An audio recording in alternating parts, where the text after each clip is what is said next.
औज़ु बिल्लाहि मिनश्शैतानिर्रजीम बिस्मिल्लाहिर्रहमानिर्रहीम। अस्सलामु अलैकुम मेरे प्यारे साथियों, कैसे हैं आप? उम्मीद है ठीक होंगे। अल्लाह आपको खुश रखे, सलामत रखे और आबाद रखे और एक दूसरे के लिए दुआ गो रही है। मज़े का मौसम है, ठंडी हवा चल रही है।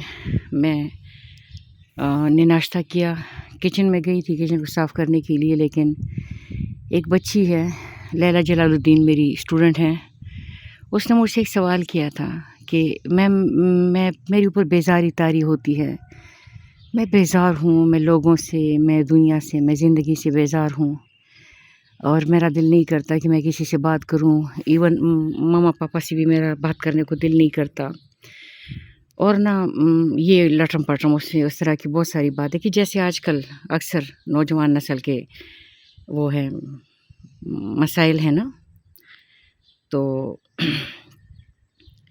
मैंने उससे कहा था कि मैं तुम्हें जवाब दूंगी, लेकिन मैं फिर भूल गई, गांव चली गई। और उसके बाद अभी मतलब वो जो बच्ची है उसने दोबारा मुझे मैसेज किया कि मैम आपने मुझे जवाब नहीं दिया। यानी मेरे लिए तो ये एक बच्चे का मासूम सा सवाल है कि हाँ उसने, लेकिन उसके लिए तो ये बहुत बड़ी बात है ना।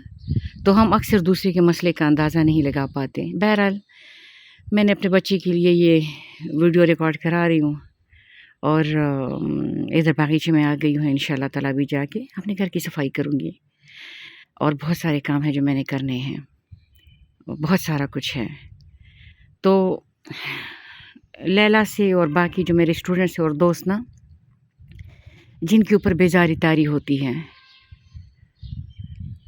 उनके लिए बहुत मज़े का, बहुत सिंपल स्ट्रेट फॉरवर्ड सा हल है कि जब तुम्हारा दिल दुनिया से उकता जाए, जब तुम परेशान हो जाओ, जब दुनिया तुम्हें थकाने लगे और तुम पड़ जाओ ना बिस्तर पे, तुम लेटे हुए हो, तो ये याद रखना कि लेटे रहने से तुम्हारी थकावट और तुम्हारी बेजारियत में इजाफ़ा होगा।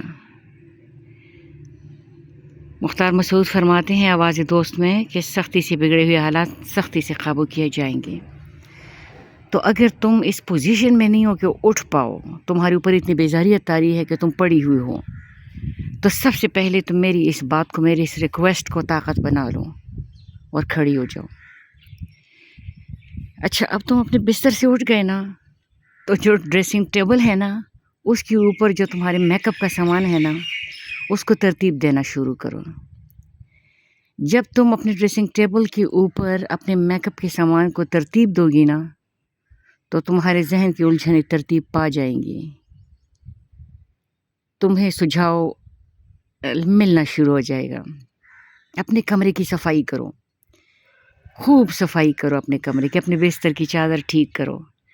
कमरा साफ़ हो गया तो बाहर निकल आओ और पोर्च की सफाई करो। किचन में जाओ, किचन में यकीन करें कि जब आप किचन में पतीला धो रहे होते हैं और जब आप पतीले को वो मांझ के ना, और फिर उसके ऊपर नलका खोल के उसके ऊपर पानी डालते हो, तो तुम्हारा जहन साफ़ होना शुरू होता है।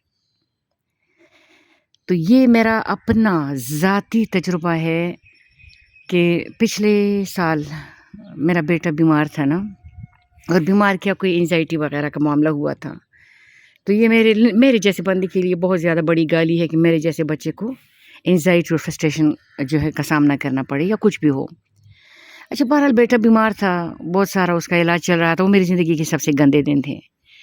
तो ना एक दफ़ा उसको वो थोड़ा सा मतलब ठीक था, लेटा हुआ था अपने बेड पे और मैं अपने बेड पे लेटी हुई थी, और हम दोनों अपने अपने मोबाइल के साथ लगे हुए थे। वो चूँकि बीमार था, वो थका हुआ था, और बीमारी भी ऐसी थी कि डॉक्टर्स के मुताबिक कुछ भी नहीं था, और मैं उसे देख देख के थक गई थी। मैं उसे देख देख के ज़िंदगी से आवाज़ार हो गई थी, क्योंकि मेरा बेटा मुझे मेरी जान से ज़्यादा प्यारा है।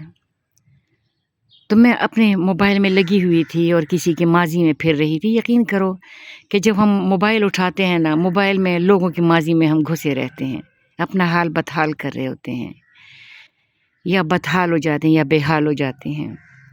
तो मैं अपने मोबाइल में लगी हुई थी, वो अपने मोबाइल में लगा हुआ था, और इस मोबाइलों में लगे रहने से और पड़े रहने से हमारी बेजारियत में इजाफ़ा होना था। मुझे याद आया, मुझे मेरे एक बहुत मेहरबान उस्ताद हैं जिनका मैं अक्सर ज़िक्र करती हूँ, बिलाल साहब का, अल्लाह ताला उन्हें सलामत रखे। उन्होंने उन्होंने मेरा मतलब बड़ा ऐसे वक्त में हाथ थामा है जब लग रहा था कि गिरने वाले हैं। तो उन्होंने मुझे एक बात की थी कि आपके अच्छे जो काम होते हैं उसके नतीजे में नूर पैदा होता है, रोशनी पैदा होती है। वैसे मुझे वो बात याद आ गई, लेकिन वो मतलब मेरा ये ख़्याल था कि जब मैं नमाज़ पढ़ूँगी तो नूर पैदा होगा, जब मैं कुरान मजीद पढ़ूँगी तो नूर पैदा होगा। तो मैं उठ के किचन में चली गई और मैंने किचन के बर्तन धोना शुरू किए। अच्छा, जब माँ किचन में लगी हुई हो ना तो ठक-ठुक की जो आवाज़ आ रही होती है ना, क्लंक-क्लुंक की, वो भी बड़ी मीठी आवाज़ होती है। ये भी जब आप अपने घर से दूर हो जाते हैं तो आपको अपनी माँ का किचन में मसरूफ़ रहना भी याद आता है कि कैसे वो बर्तनों की खड़ंग की आवाज़ आती थी। तो ना मैं बर्तन धो रही थी, फिर मैंने जब बर्तन धोया, किचन को अच्छे तरीके से क्लीन किया ना, तो मैंने कहा लाओ कोई अपने शहज़ादे की पसंद की चीज़ बनाती हूँ। तो वो खड़ंग-खुड़ंग की जो आवाज़ थी ना, वो हीलिंग थी। ये याद रखना, माँ की आवाज़ हीलिंग है, माँ के कदमों की आवाज़ हीलिंग है, माँ के दुपट्टे की सरसराहट हीलिंग है। अच्छा, बहरहाल वो मेरे पास आया तो कहते मम्मा क्या पका रही हो? मैंने कहा जो तुम्हें पसंद है वो पका रही हूँ। उसको मैक्रोनीज़ पसंद है, खबीज़ को। मैं मैक्रोनीज़ बनाने लगी। मैंने देखा कि मेरा किचन जो 8-10 मिनट पहले या आधा घंटा पहले अफ़सरदा था ना, वो अचानक मुस्कुराना शुरू हुआ, क्योंकि मेरे किचन में चीज़ें तरतीब पा गई थी और साफ़ हो गई थी। और जब बाहर से एक तरतीब शुरू हो गई ना, तो हमारे अंदर भी तरतीब आने लगी। मेरा बेटा मेरे पास किचन में खड़ा हो गया, मेरे साथ बातें करना शुरू हो गया, मम्मा ये, मम्मा वो, मम्मा ये, मम्मा वो, दुनिया जहाँ की फ़ुटबॉल की कहानियाँ सुनानी शुरू की।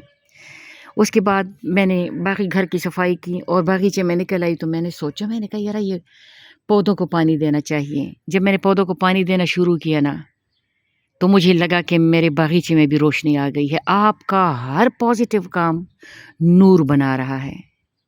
आपका हर पॉजिटिव काम, पहले मेरा ये ख्याल था कि आप नमाज़ पढ़ेंगे और कुरान पढ़ेंगे तो नूर आएगा, नहीं, उससे तो नूर आता ही आता है।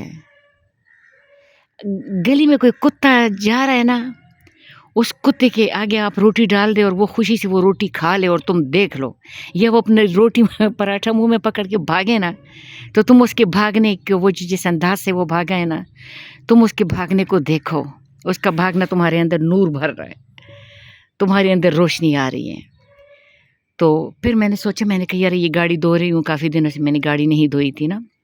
तो जब मैं गाड़ी धोना शुरू हो गई ना, मतलब पाइप का रुख मैंने गाड़ी की तरफ किया, तो मेरे बेटे ने कहा मम्मा छोड़ो मैं धोने लगा हूँ। वो जो पड़ा हुआ था ना बिस्तर पे, वो उठ के गाड़ी धोने लगा और उसने वो शॉर्ट पहना हुआ और शर्ट पहनी हुई और मेरे साथ बातें कर रहा था। फिर मैंने नुसरत फ़तेह अली ख़ान की कव्वाली साथ में लगा दी और मेरे घर में नूर ही नूर हुआ। तो जब तुम्हें लगे ना कि तुम्हारा राब्ता नूर से, पता है हम क्यों अफसरदा हो जाते हैं, हम क्यों काले पड़ जाते हैं? जब हमारा राब्ता नूर से कट जाता है। तो जब हम अच्छे अच्छे काम करते हैं, हम उठ जाते हैं, हमारी ज़िंदगी तरतीब में आने लगती है, तो हमारा राब्ता नूर से बहाल हो जाता है, तवानाई से बहाल हो जाता है, अल्लाह करीम से बहाल हो जाता है।